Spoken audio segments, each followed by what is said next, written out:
খড়দহ পৌরসভার পৌরপ্রধানের নেতৃত্বে পৌর প্রতিনিধিদের সঙ্গে নিয়ে পুনরুদ্ধার করা হলো খড়দহ পৌরসভার ২ নম্বর ওয়ার্ডের বিবেকানন্দ স্টেডিয়ামের পাশের একটি পুকুর।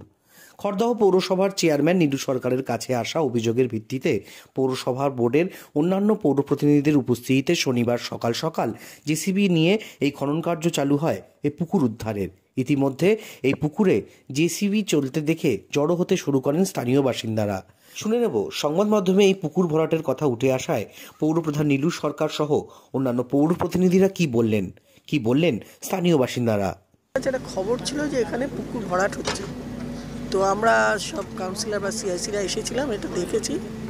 এবং এটা নিয়ে এই রাজা বলে একটি ছেলে, মোস্ট প্রবলি বোধহয় নিউজ 18-এ থাকে, সেই নিউজ 18-এর ছেলেটি আমার কাছে এসেছিল। আমি বললাম দেখুন খবর আছে, আমি যাব, যদি সত্যি সত্যি পুকুর ভরাট হয় আমরা খুঁড়ে দেবো।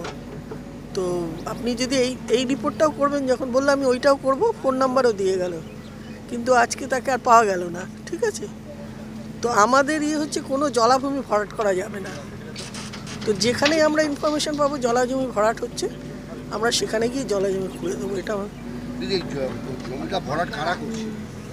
এইটা আমি ঠিক বলতে পারবো না, কারণ আমাদের চোখের সামনে সেরকম কেউ আসেনি, কিন্তু আমরা খবর পেয়েছি এটা ভরাট হচ্ছে, সেই জন্য আমরা তুলতে এসেছি। জলাজমি ভরাট হলে খড়দা পুরসভাকে ইনফর্ম করুন, আমরা ইমিডিয়েটলি ব্যবস্থা নেব।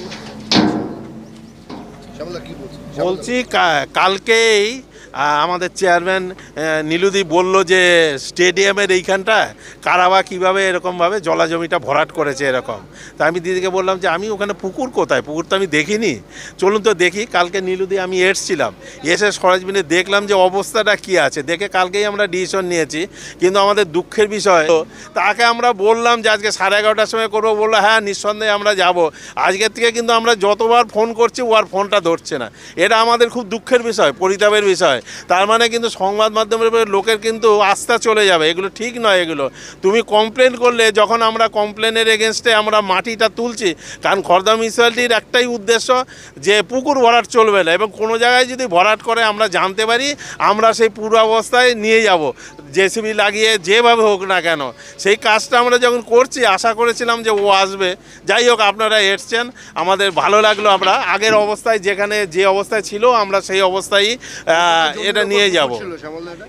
এটা কাগজটা দেখতে হবে, এতটা বোঝা যাবে না। এটা আমাদের চেয়ারম্যান রয়েছে, সঙ্গে সঙ্গে 2 নম্বরের কাউন্সিলর রয়েছে, হ্যাঁ, রাজু ভট্টাচার্য রয়েছে, স্নেহাশিস রয়েছে, এখানকার লোকালরা সবাই রয়েছে। আমরা ঠিক যে অবস্থায় ছিল সেই অবস্থায় নিয়ে আসবো, এবং কোনো জায়গায় যদি আপনারা জানেন যে পুকুর ভরাট হচ্ছে আমাদের বলবেন, আমরা নিঃসন্দেহে সে আগের অবস্থায় ফিরিয়ে দেবো। কিছুতেই জলাজমি ভরাট আমরা করতে দেবো না। আমি তো কালকে হঠাৎ করে শুনলাম যে এরকম, আসলে এটা জলাজমি ছিল কিনা আমরা কেউ দেখিনি, কারণ এই জমিটা দেখতে পাচ্ছেন যেখানে আপনারা দাঁড়িয়ে আছেন, সেই জায়গাটা কিছু বেশ ভরাট, পিছনের দিকে কিছুটা অংশ হচ্ছে জলাজমি হিসাবে আছে। স্বাভাবিকভাবেই আমাদের কাছে এই বিষয়টা ছিল না। যখন সংবাদ মাধ্যমের মাধ্যমে আমরা খবর পেলাম, আমরা সঙ্গে সঙ্গে, খড়দা পুরসভা চিরকালই ভালো কাজ করে, কোনো অন্যায় কাজকে প্রশ্রয় দেয় না। স্বাভাবিকভাবেই আমরা সিদ্ধান্ত নিয়েছি, আমি চেয়ারম্যানের সাথে কথা বলেছি, চেয়ারম্যান আমাকে জানিয়েছেন, আমাদের শ্যামলদা আছেন, সবাই আমরা আলোচনা করেছি। আমরা কালকেই খবর পেয়েছি, আজকেই আমরা সবাই এখানে দাঁড়িয়ে থেকে আমরা এই যে জলাজমিকে পুনরুদ্ধারের জন্য আমরা চেষ্টা করছি। এবং এটা বার্তা দিচ্ছি আপনাদের, 2 নম্বর ওয়ার্ড শুধু না, কোনো ওয়ার্ডে জলাজমি কোনো ভরাট হবে না। তার বার্তা বলছে আমাদের মাননীয় মুখ্যমন্ত্রী একটা কথা বলেছে, শুধু খড়দা বলে না, পশ্চিমবঙ্গে কোথাও জলাজমি ভরাট করানো যাবে না। খড়দা মিউনিসিপ্যালিটি তার বাইরে নয়, এবং খড়দা মিউনিসিপ্যালিটি কালকে আমরা ছিলাম যখন এই ঘটনাটা ঘটেছে, চেয়ারম্যানের কেবিনে আমরা সবাই ছিলাম, তখন চেয়ারম্যান বললো অসম্ভব ব্যাপার, এই জিনিস খড়দা চলতে পারে না। তাই চেয়ারম্যান কালকে ডিসিশন নিয়েছে, 2 নম্বর ওয়ার্ডে কাউন্সিলরকে ইনফর্ম করেছে যে এটা এমন হয়েছে। তা আমরা সবাই মিলে জলাজমি যেটা ছিল সেটা নতুন করে আবার যাতে পুনরায় ঠিক জায়গায় চলে আসে সেই চেষ্টা খড়দা পৌরসভা করছে, এবং আগামী দিনেও খড়দা পৌরসভা এরকম কাজ যেখানে হবে তার প্রতিবাদ করবে, এবং আমাদের চেয়ারম্যানের নেতৃত্বে আমরা এটা করতে দেবো না। কোনোদিন ভরাট চিন্তাধারা বলে দেখো, আমার একার চিন্তাধারা না, আমাদের খড়দা পৌরসভা বোর্ডেরই চিন্তাধারা। আমরা চেষ্টা করছি যেখানে পুকুরগুলোকে পুনরুজ্জীবিত করার, সেখানে এই ধরনের কাজকে তো আমরা কোনোদিনই প্রশ্রয় দেবো না। এবং আমাদের মাননীয় মুখ্যমন্ত্রীর নির্দেশ আছে যে পশ্চিমবঙ্গের কোথাও কোনো জলাজমিতে কোনো রকমভাবে ভরাট করা যাবে না। তো আমরাও তার বাইরে নই। এবং কালকে যখন ঘটনাটি ঘটে আমি ছিলাম না, আমি খবরটি দেখে আমাদের মাননীয় চেয়ারম্যান মহাশয়কে ফোন করি, এবং আমি বলি অবশ্যই ডিসিশন যখন হয়েছে আমরা সবাই থাকবো, সবাই মিলে থেকে পুকুরটা আগের অবস্থায় ফিরিয়ে দেবো। হ্যাঁ, এই যে এরকম একটা জিনিস খড়দা পৌরসভা ওদের কেমন লাগছে কি বলবে? ভালোই একটা কাজ, পুকুরটা পাড়ায় অর্ধেক থেকে বেশি ভরাট হয়ে গেছে, অনেকটাই ভালোই কাজ হচ্ছে।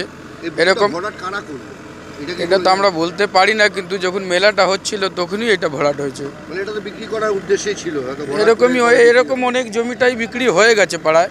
ভাগাড়েও আমাদের যেটা টিটাগড় পৌরসভার জমি ওইটাও অর্ধেক বিক্রি হয়ে গেছে। এরকমই চেষ্টা চলছে ভরাট করার। আজকে যে চেয়ারম্যান দাঁড়িয়ে থেকে সব কাউন্সিলর, এটা অনেক ভালো কাজ, অনেক ভালো কাজ। আমরাও সাপোর্টে আছি, আমরা পাড়ার লোক পাশে দাঁড়িয়ে আছি। এত বছর ধরে এখানে মেলা হচ্ছে, আমরা আসি, তো আমার মনে আছে যে এতটা মাঠ ছিল না। ওই পাশে সরু রাস্তা দিয়ে আমরা আসতাম, কিন্তু এখানে পুরো ডোবা ছিল, মানে বলতে পারেন জলাশয় ছিল। জমিটা কার এটা তো আমি জানি না, কিন্তু এই মুহূর্তে এসে দেখছি আমি পুরো জমির রূপ পাল্টে গেছে, মানে জলাশয়ের রূপ পাল্টে এটা জমি হয়ে গেছে। এটা জমি ছিলই না। মানে দালাল হাঙর যারা, তারা এগুলোকে ভরাট করে বিক্রি করার চিন্তাধারা করছে। ডেফিনেটলি। তা আজকে যে উদ্যোগ খর্দা পৌরসভার, কি বলবো? আজকে যেটা হয়েছে খুবই ভালো কাজ হয়েছে, আর আশা করছি ইন ফিউচারও যদি এরকম কিছু দেখা যায়, ধরা পড়ে, ডেফিনেটলি খর্দা পৌরসভা এই উদ্যোগটা নেবেন। তোমার নাম? আমার নাম রোহিত সান্যাল। তোমার নাম? আমার নাম উত্তম কুমার বেরা। Thank you.